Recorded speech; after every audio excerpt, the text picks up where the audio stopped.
The nightmare begins on Mars, inside a research base that has gone silent. Dr. Carmack runs through the facility in panic, locks himself in the control room, and sends one warning to Earth: seal the base now. Something is inside with them. But before he can explain, the door bursts open, and whatever was chasing him reaches him. To understand why humans are on Mars, the story jumps back to 2026, when archaeologists in Nevada uncovered an impossible gateway underground. They called it the Ark. It connected Earth directly to an ancient Martian city, built by a civilization that had vanished long before humans found it. UAC built a research facility there and spent 20 years studying the ruins, trying to learn who created the Ark and why that world was abandoned. But by 2046, the mystery becomes an emergency. Carmack's distress call reaches Earth, and UAC sends the RRTS, an elite squad led by Sarge. One soldier, John, has a personal reason to hate this mission. He and his sister Samantha grew up on that same base because their parents worked there. Then, a disaster at the facility took their parents away. Samantha later returned as a researcher, but John walked away from science and became a soldier. Sarge worries the place will affect him, but John insists he is ready. The team enters UAC's Nevada site, steps through the Ark, and in seconds arrives on Mars. At the base, they meet Pinky, the communications officer, with a mechanical lower body. Sarge leaves Mac to guard the Ark gate, because if anything reaches that portal, Earth could be next. Samantha joins them and explains that Carmack and 6 other scientists are trapped beyond a sealed section, while she must recover key data. Sarge takes the squad inside, splits them into pairs, and sends them through the dark facility. Goat and Portman search the genetics lab and find a huge, well-like chamber with electric energy running along its walls. It looks less like normal equipment and more like something built to hold a serious threat. Meanwhile, John and Samantha enter the anthropology lab, where she shows him a skeleton named Lucy. Beside Lucy is the skeleton of a child. Samantha explains that Lucy was a human-like Martian species. Normal humans have 23 chromosome pairs. Lucy had 24. That extra pair changed everything. Her body was stronger, her mind sharper, disease could barely touch her, and even major injuries could heal incredibly fast. More skeletons prove she was part of an upgraded civilization, but older Martian remains only had 23 chromosome pairs, just like humans. So this species did not begin superior. At some point, they used science to create a 24th chromosome and turn themselves into something more advanced. John sees the problem. If they became so powerful, what ended them? Samantha guesses they may have faded away, but John studies Lucy's pose and notices she seems to have died protecting the child. To him, this looks like something found them. Before they can go deeper, Goat calls everyone to Carmack's office.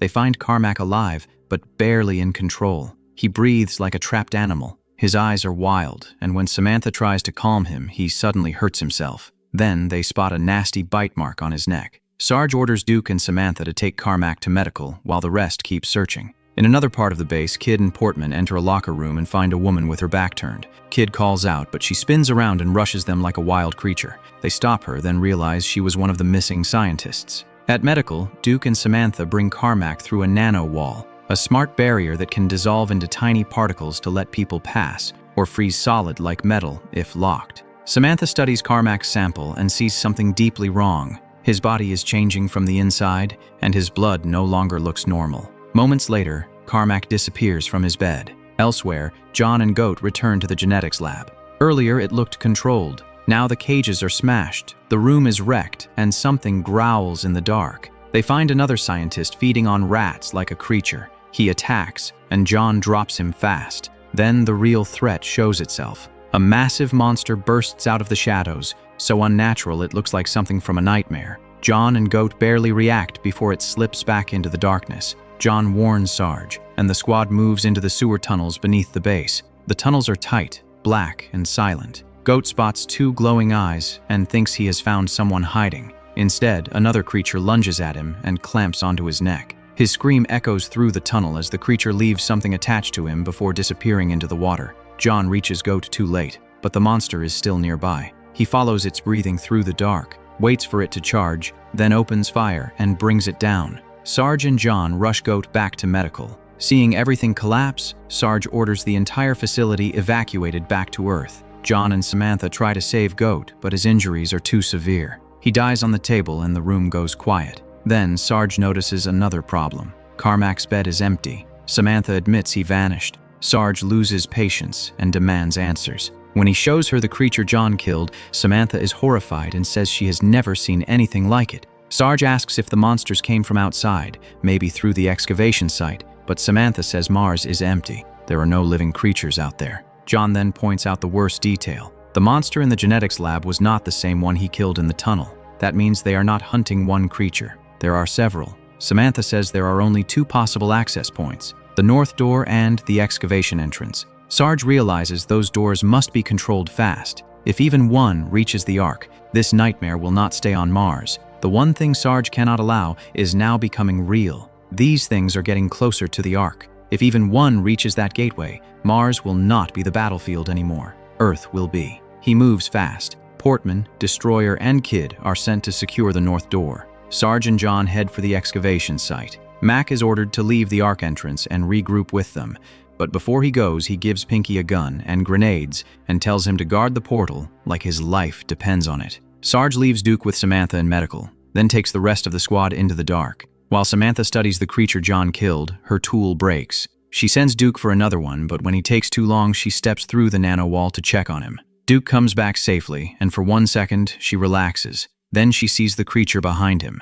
Duke fires while backing away, barely reaching the other side. The monster leaps after Samantha, but she freezes the nano wall at the perfect moment. The barrier turns solid and traps the creature halfway through. It lashes out with its long tongue, but misses both of them. At the excavation site, John and Sarge find locked doors and 2 scientists lying on the floor. Destroyer radios in from the north gate and reports no movement there for 26 hours. That should mean the area is safe. It is not. Mac is suddenly attacked outside. By the time John and Sarge return, he is gone. A fresh trail leads toward the lab, meaning the creature is already inside the complex. Sarge pulls the team back together. John and Kid search the corridor while Destroyer and Portman seal the exits. Sarge remembers a heavy bioweapon in the armory and goes to grab it, because normal bullets are clearly not enough anymore.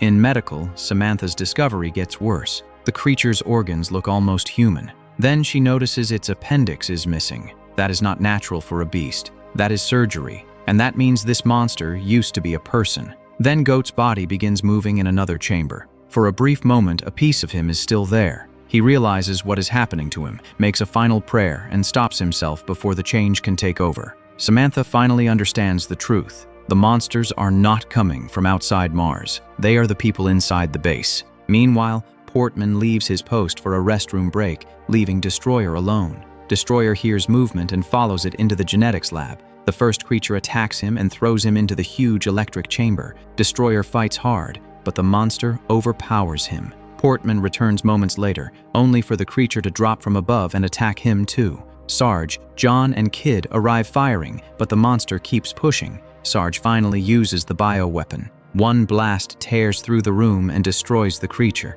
but Portman does not survive. The team carries Portman and Destroyer back to medical. Duke tells Sarge what happened to Goat. Now 4 of the 6 missing scientists have been found. Only Carmack and Willits are unaccounted for. Samantha points to the creature trapped in the nano wall. That is Carmack. The missing ear proves it. Then she identifies the creature John killed in the tunnels as Willits, because Sarge found Willits' coat nearby. Samantha thinks the Martian environment may have changed them and still hopes there is a treatment. Sarge is done hoping. He shoots Carmack and orders Kid and Duke to inspect the 2 bodies at the excavation site, just to make sure they cannot change too. Then Sarge turns on Samantha and demands the truth. What were the scientists really doing here? Samantha insists they were studying ancient bones, but John asks the obvious question, then why was she sent to recover classified data? Samantha plugs the data back into the system. A hidden video starts playing. The footage shows a secret test on a condemned prisoner.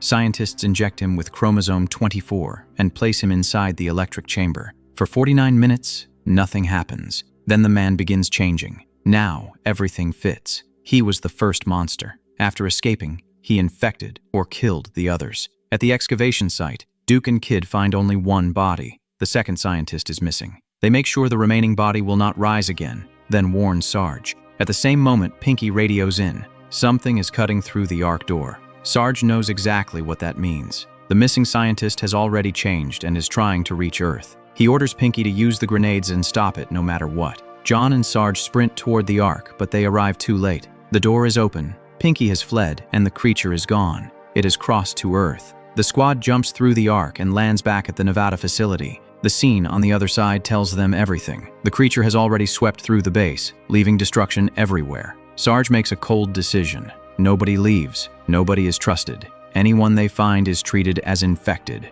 John immediately pushes back. Some people may still be alive and clean. They should be rescued, not executed. But Sarge is no longer thinking like a rescuer. He is thinking like a man trying to erase the whole problem. Duke finds Pinky hiding among the fallen workers and drags him back. Pinky says he tried to stop the creature, but it attacked him, so he ran. The creature followed him through the arc and destroyed the Earthside facility. Then Kid reports 20 survivors locked inside a chamber. They are healthy and untouched. He wants to save them. Sarge orders him to kill them. Kid refuses. That is the moment Sarge crosses the final line. He shoots Kid, proving the mission has broken him. John is ready to turn on him, but before he can move, the creature grabs Pinky and drags him away. John, Sarge, and Duke chase it through the nano wall, only to run into a crowd of infected workers. They retreat, but the wall's control breaks. Now the barrier flickers, changing from solid metal to open air again and again. The infected begin pushing through the glitch. During the chaos, something bursts from a floor vent and pulls Duke under.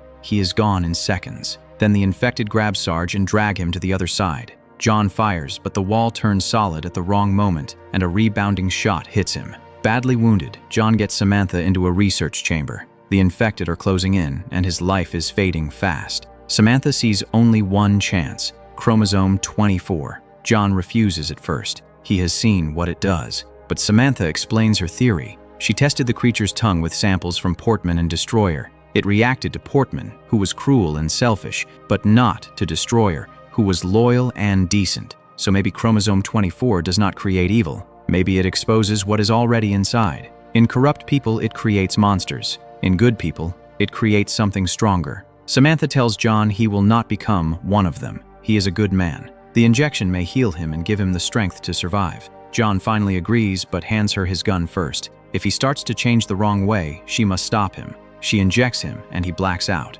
When John wakes up, the room is wrecked. Samantha is gone, and his wound has healed. His senses are sharper. His body feels faster, stronger, almost built for combat. He is no longer just surviving. Now he can fight back. He storms through the facility, cutting through infected attackers as they rush him. In the hall, he finds Pinky, now transformed into a new creature, and defeats him too. At last, John finds Samantha unconscious, but alive. She has not been infected. When she wakes and sees him, relief crosses her face, but John warns her to stay quiet. Sarge appears. He has wiped out almost everyone in the facility, including the healthy survivors. Then John sees the bite on Sarge's neck. Sarge is infected. John sends Samantha crawling toward the elevator. Sarge realizes John knows the truth and fires the bioweapon, but John dodges it. That was the last shot. John's gun is empty too, so Sarge throws his weapon aside and challenges him hand to hand. The fight is vicious. John has the power of chromosome 24, but Sarge is changing too, becoming stronger and more savage with every second. They crash through the arc chamber until John finds his opening. He activates the portal and forces Sarge through it, sending him back to Mars. Then John pulls a grenade, arms it, and throws it through after him. On Mars, Sarge tries to rise, but the grenade lands beside him. The blast ends him. With the gateway safe and Sarge gone, John returns to Samantha, lifts her in his arms, and carries her out of the ruined facility. The nightmare almost reached the world above them, but this time it was stopped at the door. Basically, the Ark was a portal from Earth to an ancient Mars city. That civilization created chromosome 24 to make themselves stronger, smarter, and almost superhuman. But UAC secretly tested it on humans. The problem was, this chromosome reacted to a person's nature. Good people became enhanced, while violent or evil people mutated into demons. That's why criminals and infected scientists turned into monsters, but John survived and became stronger.